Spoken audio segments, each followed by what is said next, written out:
नमस्कार, मैं हूं रत्ना और आप देख रहे हैं सी न्यूज़ भारत। वक्त हो चुका है मध्य प्रदेश बुलेटिन का। बात करेंगे नर्मदापुरम की, जहां रूफ वाटर हार्वेस्टिंग प्लांट का लोकार्पण किया गया। इसके साथ ही बात करेंगे शहडोल की, जहां लगातार महिलाओं और नाबालिग बच्चों के साथ ज्यादती करने के मामले सामने आ रहे हैं। ऐसी तमाम खबरों पर विस्तार से चर्चा करेंगे इस बुलेटिन में। विकासखंड पिपरिया अंतर्गत शासकीय कन्या उच्चतर माध्यमिक शाला में स्थापित रूफ वाटर हार्वेस्टिंग प्लांट का लोकार्पण किया गया। इस अवसर पर उन्होंने छात्र छात्राओं एवं एनसीसी कैडेट्स को जल संरक्षण के महत्व के प्रति भी जागरूक किया और जल गंगा संवर्धन अभियान की जानकारी दी। इस दौरान कलेक्टर सोनिया मीना ने कहा कि जल संरक्षण आज की सबसे बड़ी आवश्यकता है और स्कूली स्तर पर इसकी शिक्षा से बच्चों में बचपन से ही संसाधनों के प्रति संवेदनशीलता विकसित होती है। उन्होंने बच्चों से कहा कि वे अपने घरों आसपास जल संचयन को अपनाने हेतु प्रेरणा स्रोत बने। इस दौरान उन्होंने ग्राम पंचायत पौसेरा पहुंचकर तालाब गहरीकरण के लिए श्रम दान किया। इस दौरान कलेक्टर ने जल संरक्षण के लिए आयोजित की गई कलश यात्रा एवं जागरूकता रैली में भाग लिया। ग्रामवासियों को जल संवर्धन का संदेश दिया। कलेक्टर सोनिया मीना ने जनपद पंचायत पिपरिया की ग्राम पंचायत पौसेरा के 50 वर्ष पुराने ऐतिहासिक महत्व के तालाब के गहरीकरण के लिए विधिवत पूजन अर्चन कर श्रम दान कार्य आरंभ किया। नर्मदापुरम से सी न्यूज़ संवाददाता संतोष सिंह चंदेल की रिपोर्ट।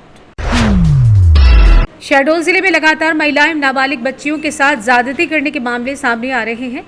कोतवाली थाना क्षेत्र अंतर्गत एक 9 साल की नाबालिग बच्ची से छेड़छाड़ गलत हरकत करने वाले अधेड़ व्यक्ति को पुलिस ने गिरफ्तार कर लिया है। पुलिस ने बताया कि अधेड़ व्यक्ति पड़ोसी था और बच्ची के घर आता जाता था। घटना के समय भी वो घर आया हुआ था। बच्ची की मां घर के काम में व्यस्त थी, तभी घर के कमरे में बुलाकर छेड़छाड़ गलत हरकत की। उसके बाद बच्ची ने सारी हरकत मां को बताई। बच्ची के परिजन कोतवाली पहुंचे और मामला दर्ज कराया। पुलिस ने आरोपी को गिरफ्तार कर जेल भेज दिया है। आइए जानते हैं इस विषय में एडिशनल एसपी अभिषेक दीवान का और क्या कुछ कहना था। ये एक महिला के द्वारा थाना कोतवाली को रिपोर्ट लिख कराई गई है। उसने बताया कि उसकी 2 बच्चियां हैं, एक 9 साल की बालिका है और एक 4 माह की बच्ची। कल वो उसे अपनी छोटी बच्ची को दूध पिला रही थी, तो उसकी पड़ोस में रहने वाला उसके जेठ का दोस्त घर आया और उसकी जो 9 वर्षीय बालिका को बुला कर ले गया। जब वो बच्ची 15-20 मिनट वापस आई तो उसके द्वारा बताया गया कि जो अंकल उसे बुला कर ले गए थे, उनके द्वारा उसके प्राइवेट पार्ट्स को छूकर गलत नीयत से छूने का प्रयास किया गया, जिस पर से उस व्यक्ति के विरुद्ध धारा 64-65 BNS के तहत अपराध पंजीबद्ध किया गया है और उसे भी गिरफ्तार करके जेल भेज दिया। शहडोल से सी न्यूज़ संवाददाता रजनीश शर्मा की रिपोर्ट। देश में चर्चित कथावाचक पंडित धीरेन्द्र कृष्ण शास्त्री एक बार फिर अपने बयानों को लेकर विवादों में घिर गए हैं।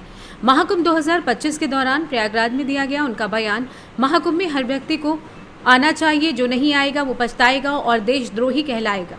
इस बयान को लेकर शहडोल के एक अधिवक्ता ने परिवाद पेश किया, जिस पर शहडोल जिला न्यायालय के मुख्य न्यायिक मजिस्ट्रेट ने एक सम्मन जारी करते हुए 20 मई 2025 को कोर्ट में उपस्थित होकर अपना पक्ष रखने के आदेश दिए हैं। पूर्व शासकीय अधिवक्ता और अधिवक्ता संघ शहडोल के पूर्व अध्यक्ष संदीप कुमार तिवारी ने इस बयान पर आपत्ति जताते हुए पहले थाना सुहागपुर में शिकायत दी थी। पुलिस कार्रवाई न होने पर मामला पुलिस अधीक्षक तक पहुंचा और अंततः 3 मार्च 2025 को मुख्य न्यायिक दंडाधिकारी शहडोल के समक्ष आपराधिक परिवाद दाखिल किया गया। न्यायालय ने धीरेन्द्र शास्त्री को 20 मई को न्यायालय में उपस्थित होने के आदेश जारी किया है। आइए जानते हैं इस विषय में अधिवक्ता जिला न्यायालय शहडोल संदीप कुमार तिवारी का और क्या कुछ कहना था। हम इन लोगों के लिए गर्व की बात थी कि महाकुंभ लगा हुआ था और सारे देश भर के लोग वहां पर गए हुए थे और उसी समय पे पंडित धीरेन्द्र शास्त्री जी ने एक बयान दिया था वहां पे सार्वजनिक रूप से कि जो कोई महाकुंभ नहीं आएगा वो पछताएगा और नहीं आएगा तो देशद्रोही कहलाएगा। तो उनके बयान पे मुझे आपत्ति थी, तो उस आपत्ति को लेकर मैंने एक शिकायत यहाँ पे थाने पे दर्ज कराई थी। तो थाने पे कोई कार्रवाई नहीं हुई। उसके बाद मैंने पुलिस अधीक्षक महोदय शहडोल को एक ज्ञापन दिया था शिकायती पत्र, और उस पर भी कोई कार्रवाई नहीं हुई। जब उस पर कोई कार्रवाई नहीं हुई तो मैंने यहाँ पे मुख्य न्यायिक मजिस्ट्रेट के यहाँ एक परिवाद दायर किया था और उस परिवाद में जो है तो न्यायिक मजिस्ट्रेट प्रथम श्रेणी ने संज्ञान लेते हुए पंडित धीरेन्द्र शास्त्री को 20 मई को उपस्थित होने के लिए नोटिस जारी की थी और उस नोटिस में उन्होंने कहा है कि भाई आप आइए, यहाँ पर उपस्थित होइए और अपना पक्ष रखिए। क्या नाम आपका? संदीप तिवारी, एडवोकेट, शहडोल। शहडोल से सी न्यूज़ संवाददाता रजनीश शर्मा की रिपोर्ट। फिलहाल इस बुलेटिन में बस इतना ही। देश और दुनिया की तमाम बड़ी खबरों के लिए देखते रहिए सी न्यूज़ भारत।